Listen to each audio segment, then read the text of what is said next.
जय श्री कृष्णा। राधे राधे जी। आप सबका सुनीता भक्ति चैनल में हार्दिक स्वागत है। भगवान श्री हरि विष्णु जी की कृपा आप और आपके समस्त परिवार पर बनी रहे। आज है 4 अप्रैल 2026 और दिन है शनिवार का। तो आज है वैशाख कृष्ण पक्ष की द्वितीय तिथि और आज ब्रह्म मुहूर्त का समय रहेगा 4:36 से 5:22 तक। सूर्य का समय रहेगा सुबह 6:09 तक और सूर्यास्त शाम 6:35 तक रहेगा। और आइए अब भगवान श्री हरि जी का ध्यान करते हुए आज की कथा को प्रारंभ करते हैं। और उससे पहले जानेंगे वैशाख मास में पीपल की एक कहानी। एक बार की बात है, एक गांव में बाबी और ननद रहा करती थी।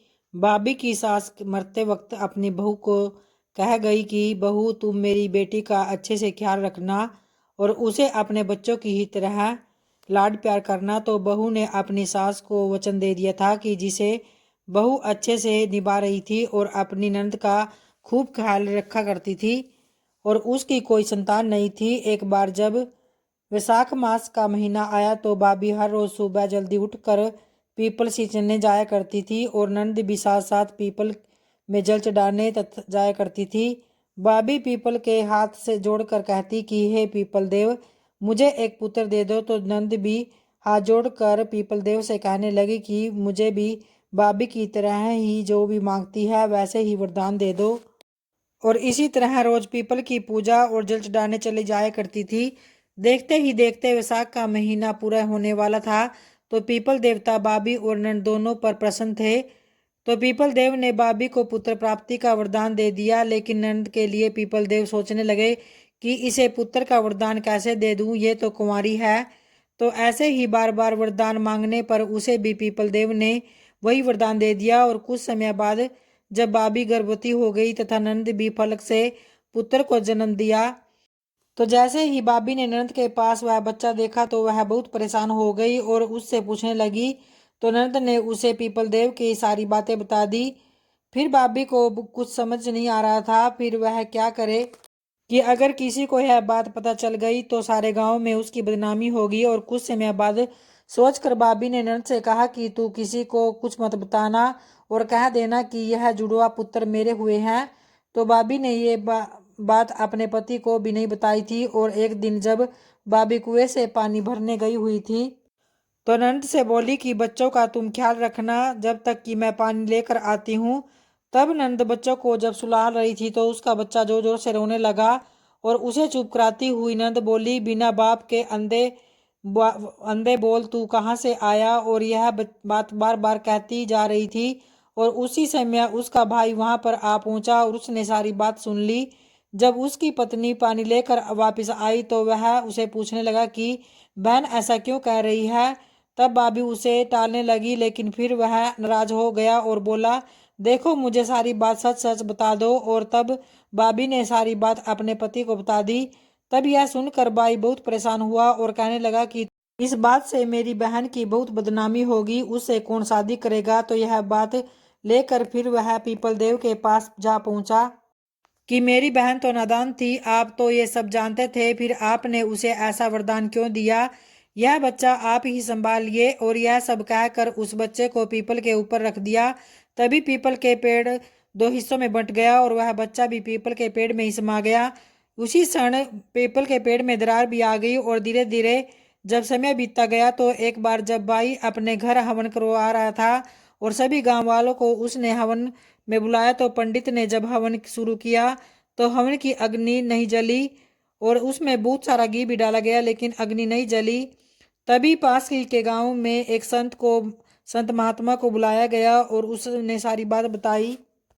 और तब महात्मा ने कहा कि तुमने अपने भांजे को इस हवन में नहीं बुलाया है, तभी यह अग्नि नहीं जल रही है। फिर भाई ने कहा कि मेरा तो कोई भांजा नहीं। तब महात्मा बोले, जो बच्चा तुम पीपल देव को सौंप कर आए थे। तब भाई ने अपनी सारी बात गांव वालों को बता दी और फिर उसके बाद गांव वाले उस पीपल देव के पास जाकर बोले, हे पीपल देव, वह बच्चा हमें सौंप दो। फिर पेड़ से बच्चा बाहर आ गया और सभी बच्चे को गाजे बाजे के साथ घर लेकर आए और हवन शुरू किया। तो उसके बाद से यह मान्यता हो गई कि पूरे वैशाख महीने पीपल को सींचने से निसंतान को संतान, निर्धन को धन तथा कुंवारों को वर और बुजुर्गों को वैकुंठ प्राप्त होगा। और आइए अब भगवान श्री हरि जी का ध्यान करते हुए आज के वैशाख मास की कथा को प्रारंभ करते हैं। नारद जी बोले, जो मनुष्य श्रेष्ठ ब्राह्मण को पलंग दान करता है, ब्राह्मण की उस पर सुख से सुलाकर ठंडी ठंडी हवा की जाए तो संपूर्ण धर्मों के साधन से उसका शरीर निरोग रहता है। इस दान से सब ताप शांति दूर हो जाते हैं। वह मनुष्य योगियों से भी दुर्लभ पद पाता है। जो मनुष्य वैशाख में धूप के थके हुए ब्राह्मणों को सुंदर श्रम नाशक पलंग दान करता है, वही मनुष्य, हे राजन, संसार के जन्म मरण और वृद्धावस्था के कष्ट नहीं भोगता और उस पलंग पर ब्राह्मण के शयन करने से जीवन भर के जाने अनजाने में किए हुए पाप नष्ट हो जाते हैं। हे राजेंद्र, जैसे अग्नि के स्पर्श से कपूर जल जाता है, वैसे ही पलंग देने वाला मनुष्य निश्चय ही ब्रह्म पद पाता है। जो मनुष्य वैशाख मास में से ध्यान करता है, वह इसी जन्म में सब सुखों को भोगता है और उसके कुल की वृद्धि भी होती है। कोई रोग नहीं रहता, उसे बड़ी आयु, निरोगता, यश और धैर्य मिलता है। उस धर्मात्मा के कुल में 100 पीढ़ी तक कोई अधर्मी नहीं होता और इस मास में दान आदि करने का अपार फल भी प्राप्त होता है। वैशाख के धर्मों को इस तरह करने वाला धर्मात्मा पुरुष सब भोगों को भोग कर अपना शरीर त्यागता है और जो वेद पाठी ब्राह्मण को तकिया दान देता है, उसके सभी पाप नष्ट हो जाते हैं और अंत में ब्रह्म पद को प्राप्त होता है। बिना इसके दिए मनुष्य सुखपूर्वक नहीं सो पाता और इसके दान करने से सबका आश्रय बनकर पृथ्वी का राज्य भी भोगता है। अतः हे राजन, वह मनुष्य 7 जन्म तक सदा सुखी, भोगी, धर्मपरायण और विजयी होता है, फिर अपने सातों कुल समेत मुक्त हो जाता है। जो मनुष्य चटाई अथवा और किसी प्रकार का आसन देता है जिस पर पत्थरशाही विष्णु भगवान स्वयं विराजते हैं, इसे जल में पड़ी हुई ऊन नहीं भीगती, वैसे ही संसारी जीव संसार के बंधन को नहीं प्राप्त होता। चटाई का देने वाला पुरुष आसन और शैया पर आरूढ़ होकर सब तरह सुखी रहता है। जो शयन करने के लिए चटाई और कंबल दान देता है, वह मुक्त हो जाता है, इसमें कोई भी संदेह नहीं है। हे राजन, जो वैशाख में कंबल का दान करता है, वह काल मृत्यु से छूटकर 100 वर्ष तक जीवित रहता है। धूप से व्याकुल ब्राह्मण को जो मनुष्य पतला वस्त्र देता है, उसकी पूर्ण आयु होती है और परलोक में परम गति भी मिलती है। कपूर भीतर की गर्मी को दूर करता है, अतः कपूर का दान ब्राह्मण को दे तो मोक्ष मिलता है और दुख का नाश होता है। जो ब्राह्मण को फूल और कुमकुम दान करे तो सार्वभौम राजा हो और सब प्राणी उसकी आज्ञा में रहे और पुत्र तथा पौत्रों युक्त होकर सब भोगों को भोग कर मोक्ष को पाता है। त्वचा और हड्डी के संताप को चंदन तत्काल दूर कर देता है, अतः जो चंदन दान करता है वह तीनों पापों से दूर होकर मोक्ष को प्राप्त होता है।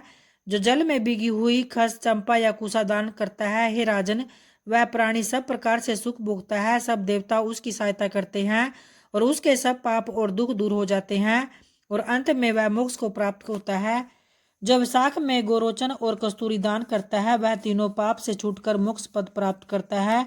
जो मेष की संक्रांति में तांबुल और कपूर दान करता है, वह पृथ्वी में सारे सुख भोग कर निर्वाण पद प्राप्त करता है। जब मनुष्य सेवती और जूही दान करता है, वह सार्वभौम राजा होकर अंत में मोक्ष पाता है। जब वैशाख में केतकी और मलिका दान करता है, वह माधव भगवान की आज्ञा से मोक्ष पद प्राप्त करता है। जो मनुष्य ब्राह्मण को सुपारी और अन्य सुगंधित द्रव्यों का दान देता है, और हे राजन, जो नारियल दान करता है, उसके पुण्य के फल चित्त लगाकर सुनो। वह 7 जन्म तक ब्राह्मणों के घर में जन्म लेता है और धनवान तथा वेद पाठी होता है, फिर वह सातों कुल समेत विष्णु लोक को जाता है। हे राजन, जो प्राणी विश्राम मंडप बनाकर ब्राह्मण को देता है, उसके पुण्य के फल कहने को मेरी सामर्थ्य नहीं। जो मनुष्य बाग, तड़ाक, कुआं, झोपड़ी बनवाता है, वह बड़ा ही धर्मात्मा है। कुआं, तालाब, मंडप और प्याऊ लगवाता है तथा सधर्म का करना, यही उसका पुत्र है। संतान 7 प्रकार की है, इन 7 में से जो एक भी नहीं करता, वह मनुष्य स्वर्ग को नहीं जाता।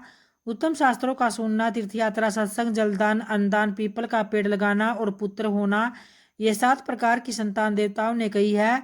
अन्य सैकड़ों धर्म करने पर मनुष्य को संतान नहीं मिलती, इसलिए संतान की इच्छा करने वालों को इनमें से एक कर्म अवश्य करना ही चाहिए। पशु, पक्षी, मृग और वृक्षों को भी स्वर्ग सुख नहीं मिलता, फिर मनुष्य का तो कहना ही क्या। जो मनुष्य सुपारी, नागवल्ली, कपूर और अगर सहित पान दान करता है, वह निश्चय ही शारीरिक पापों से मुक्त हो जाता है तथा यश, धैर्य और लक्ष्मी प्राप्त करता है। रोगी रोग से छूट जाता है और निरोगी मोक्ष को पाता है। जो वैशाख में तापनाशक छाछ का दान करता है, वह विद्यामान और धनवान होता है, इसमें संदेह नहीं है। इसलिए मार्ग के कारण थके हुए ब्राह्मण को छाछ का दान अवश्य करना चाहिए। जो मनुष्य नींबू का रस और नमक डालकर अरुचि नाशक छाछ का दान करता है वह मोक्ष को पाता है। जो गर्मी से व्याकुल ब्राह्मण को दही की लस्सी पिलाता है, हे राजन, उसके पुण्य का फल कहने में मुझ में सामर्थ्य नहीं। जो वैशाख महीने में अच्छे चावल दान करता है उसकी बड़ी आयु होती है और वह सब यज्ञों का फल प्राप्त करता है। जो तेज रूप गौ का घी दान करता है वह अश्वमेध का फल प्राप्त कर विष्णु भगवान के मंदिर में आनंद से रहता है। जो मेष संक्रांति में ककड़ी और गुड़ दान करता है वह सब पापों से छूटकर श्वेत द्वीप को जाता है। और जो मनुष्य दिन के ताप की शांति के लिए ईख दान करता है उसका अनंत पुण्य प्राप्त होता है। जो सायंकाल में श्रम की शांति के लिए पान दान करता है वह सब पापों से छूटकर विष्णु की सायुज्यता प्राप्त करता है। जो वैशाख महीने में पके आम के फल और पान का दान करता है उसके सब पाप निश्चय ही दूर हो जाते हैं। चैत्र महीने की अमावस्या को पे से भरे घड़े का दान करने से सो गया श्राद्ध कर लिया, इसमें संदेह नहीं। चैत्र की अमावस्या को कस्तूरी, कपूर, मल्लिका, खस आदि वस्तुओं से युक्त जल कुंभ का दान जो पितृश्वरों के लिए करता है उसके 96 श्राद्ध करने का पुण्य निसंदेह प्राप्त होता है। तो इस तरह से यह माँ दान, तप और स्नान के लिए सर्वोत्तम माना गया है। प्रतिदिन कथा सुनने से दरिद्रता दूर होती है, पापों का नाश होता है और अक्षय पुण्य फल की प्राप्ति भी होती है। तो इस तरह से वैशाख मास के कथा अध्याय यही संपन्न होता है। और आइए अब तुलसी माता का ध्यान करते हुए उनकी आरती को प्रारंभ करते हैं। जय तुलसी माता मैया, जय तुलसी माता, सब जग की सुखदाता, सबकी वर माता मैया। जय तुलसी माता, सब योगों से ऊपर, सब रोगों से ऊपर, रज से रक्षा करके सबकी भवत्राता मैया। जय तुलसी माता, बटु पुत्री है श्यामा की, सुरबल्ली है ग्राम्या, विष्णु प्रिया जो नर तुमको सेवे सो नर तर जाता मैया। जय तुलसी माता, हरि के शीस विराजत, त्रिभुवन से हो वंदित, पतित जनों की तारिणी तुम हो विख्याता मैया। जय तुलसी माता, लेकर जन्म विजन में आई दिव्य भवन में, मानव लोक तुम्ही से सुख संपत्ति पाता मैया। जय तुलसी माता, हरि को तुम अति प्यारी, श्याम वरण सुकुमारी, प्रेम अजब है उनका तुमसे कैसा नाता मैया। जय तुलसी माता, हमारी विपद हरो तुम कृपा करो माता, सब जग की सुखदाता, सबकी वर माता मैया। जय तुलसी माता, मैया जय तुलसी माता। धन्यवाद भक्तों।